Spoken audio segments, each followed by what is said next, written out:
আপনারা এই ঢাকা বিশ্ববিদ্যালয় ভিসি হিসাবে চাচ্ছেন?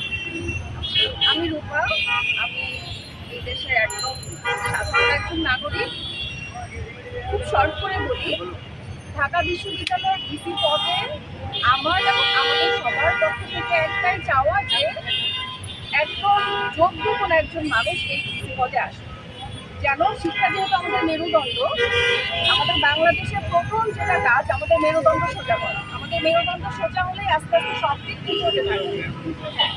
তো আমাদের বিশ্ববিদ্যালয়ের ভিসি হিসাবে আমার এবং আমাদের সবাই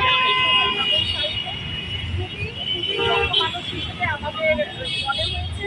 সেই কারণে আমরা আজকে দাবিতে দাঁড়িয়েছি যে কামরুল হাসান মামুনকে ঢাকা বিশ্ববিদ্যালয়ের ভিসি করা হোক। এটা আমাদের চাওয়া। আমরা দল মত নির্বিশেষে এটা আমরা কোনো রাজনৈতিক দলের না, আমরা কোনো নির্দিষ্ট কোনো দলের পক্ষে আছি। এখানে সবাই বিভিন্ন পেশার মানুষ আসছি, আমরা কেউ ব্যবসায়ী, কেউ গৃহিণী, কেউ শিক্ষক। তো আমাদের একটাই চাওয়া হচ্ছে একজন যোগ্য মানুষ আসুক, এবং এই মুহূর্তে কামরুল হাসান স্যারের চেয়ে যোগ্য আমরা সবথেকে বেশি যোগ্য আমাদের মনে হচ্ছে। কিন্তু সেটা স্টুডেন্ট, ঢাকা বিশ্ববিদ্যালয়ের স্টুডেন্ট আছে, তারা এটা কীভাবে দেখবে? আমার মনে হয় তারা এটা অ্যাপ্রিসিয়েট করবে এবং পারফেক্টলি তারা এটাকে গ্রহণ করবে। আপনারা কামরুল হাসান ভাইকে ঢাকা বিশ্ববিদ্যালয় হিসাবে দেখতে পাচ্ছেন। ঢাকা বিশ্ববিদ্যালয়ের স্টুডেন্টরা আছে, যারা বিভিন্ন সময় যে আন্দোলন করে তারা কিন্তু এই গণতন্ত্র ফিরিয়ে আনার চেষ্টা করছে, বা আমরা সরকার আপনি ক্ষমতা দেখতে পাচ্ছি। তারা কীভাবে দেখছেন, তারা কি মেনে নিবে? আচ্ছা, এখন আমরা কিন্তু এই যে সোশ্যাল মিডিয়াতে আমরা কিন্তু একজন মানুষকে স্টাডি করে ফেলতে পারি। এর বড় মাধ্যম হচ্ছে ফেসবুক। আপনি ফেসবুকে ওনার বলে অনেক সম্পর্কে আছে, উনি কেমন মানুষ, কি চান, আপনি ওনার পোস্ট দেখলেই বুঝতে পারবেন। এবং ইউনিভার্সিটির সমস্ত শিক্ষক দল মত নির্বিশেষে ওনাকে ওয়েলকাম। আমি যতদিন করে ফলো করছি বা 1 বছর, এর মধ্যে দেখছি উনি শুধুমাত্র শিক্ষা ব্যবস্থা নিয়ে সবসময় লিখে যাচ্ছেন, সব সময় শিক্ষার উপরে। এর বাইরে আমি কখনো তার অন্য ওয়ার্ল্ড ক্লাস ভিসি হবেন, উনি একজন ওয়ার্ল্ড ক্লাস ভিসি হবেন, একটা মডেল ইউনিভার্সিটি হিসেবে দাঁড় করাতে পারবেন আমাদের ইউনিভার্সিটি, ঢাকা ইউনিভার্সিটি। কোটা সংস্কার আন্দোলনে ওনার ভূমিকা কেমন?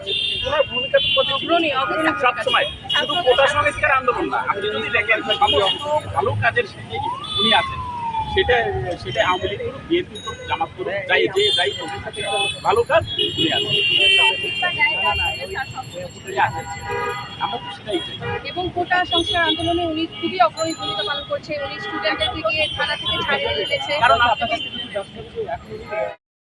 বৈষম্য বিরোধী আন্দোলন বলেন, কোটা সংস্কার আন্দোলন বলেন, প্রথম থেকেই আমরা যারা এখানে এসেছি আমরা প্রত্যেকেই যতটুকু সম্ভব আমরা এই আন্দোলনের সাথে একাত্মতা ঘোষণা করেছি। এবং আমরা এই যে এই মূল থিমটা যা ছিল যে বৈষম্য বিরোধী, বা এমন একটা সমাজ ব্যবস্থা যেখানে দল মত নির্বিশেষে ভালো মানুষ, যোগ্য মানুষ যথাযোগ্য মর্যাদায় কোনো পদে আসীন হবে, এই প্রত্যাশা থেকেই আমরা আসলে কামরুল হাসান মামুন স্যারকে চাচ্ছি, যাতে উনি এমন একটা ঢাকা বিশ্ববিদ্যালয়ের ভিসি পদে এমন একটা সম্মানিত এবং এরকম একটা পজিশনে এমন লোককেই আসলে ডিজার্ভ করে, যাতে উনি আমাদের শিক্ষা ব্যবস্থাটাকে আরও এগিয়ে নিয়ে যেতে পারে। কারণ ওনার মতো 1+ একজন প্রফেসর ঢাকা ইউনিভার্সিটির আসলে আমি মনে করি এই মুহূর্তে উনি সবচেয়ে বেশি।